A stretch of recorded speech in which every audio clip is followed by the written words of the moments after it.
नमस्ते बच्चों। आशा है आप सब अच्छे होंगे।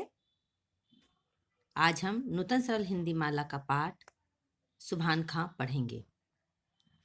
बच्चों, भारतीय संस्कृति की एक विशिष्ट पहचान है कि यह अपने में विविध कर्म संस्कारों, रीति रिवाजों और परिवेश में से मानवीय तत्व ढूंढकर मतलब जो लोक कल्याण के लिए बातें होती हैं उन्हें ढूंढकर उसे लोक जीवन में स्थान देती है।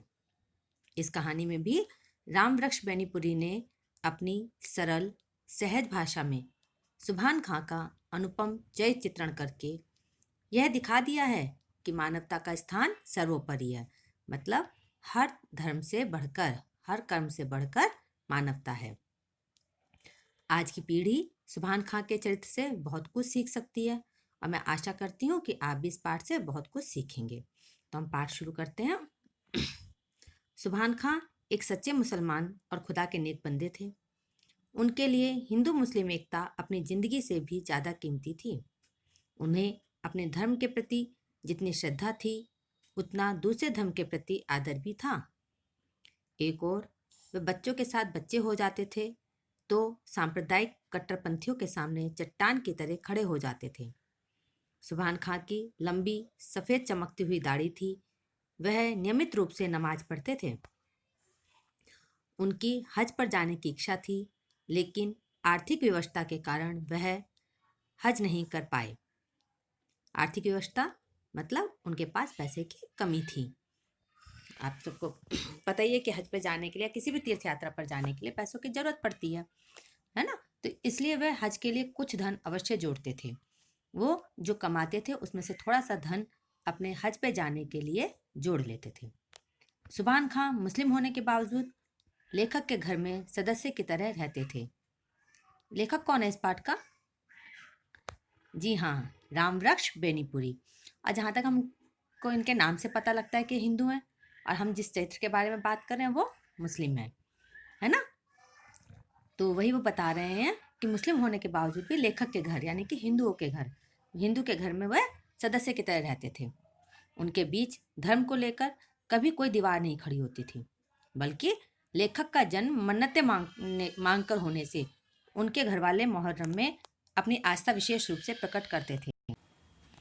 ईद बकरीद के त्यौहार पर सुभान खां लेखक के परिवार को नहीं भूलते और होली दिवाली पर लेखक का परिवार उन्हें नहीं भूलता। सुभान खां जब भी हज पर जाने की कहते, लेखक उनसे सौगात में खजूर लाने की जरूर कहते थे। बड़े होकर लेखक शहर पढ़ने चले गए और उधर सुभान खां हज करने चले गए, परंतु वह लेखक के खजूर लाना नहीं भूले। जब लेखक शहर से पढ़कर गांव आए तब उन्हें सुभान दादा ने सौगात में लाए खजूर दिए। लेखक सुभान खां को सुभान दादा कहते थे। सुभान खां का सपना था कि वह गांव में एक मस्जिद बनाए। इसके लिए उन्होंने बहुत मेहनत की, अथक प्रयास किए।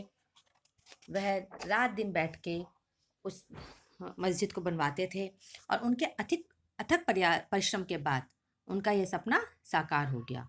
जिस दिन मस्जिद बनकर तैयार हुई, सुभान दादा ने गांव भर के लोगों को न्योता दिया था। उस दिन मस्जिद के उद्घाटन में जितने मुसलमान आए थे सबने उस मस्जिद में नमाज पढ़ी थी।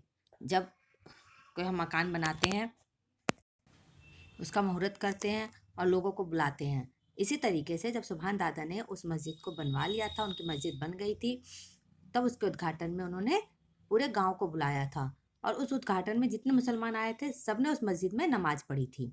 जितने हिंदू आए थे उन सब के लिए सुभान दादा ने हिंदू हलवाई रखकर तरह तरह की मिठाइयाँ बनवाई थी, पान इलायची का प्रबंध किया था। उनकी ये भावना भाईचारे का संदेश देती है। बच्चों, ये कहानी हमें सिखाती है कि हमें अपने धर्म के प्रति ही नहीं, दूसरे धर्म के प्रति भी आदर और सम्मान की भावना रखनी चाहिए। आशा है आपको ये पाठ समझ में आ गया होगा। अब हम अगले उसमें मिलेंगे।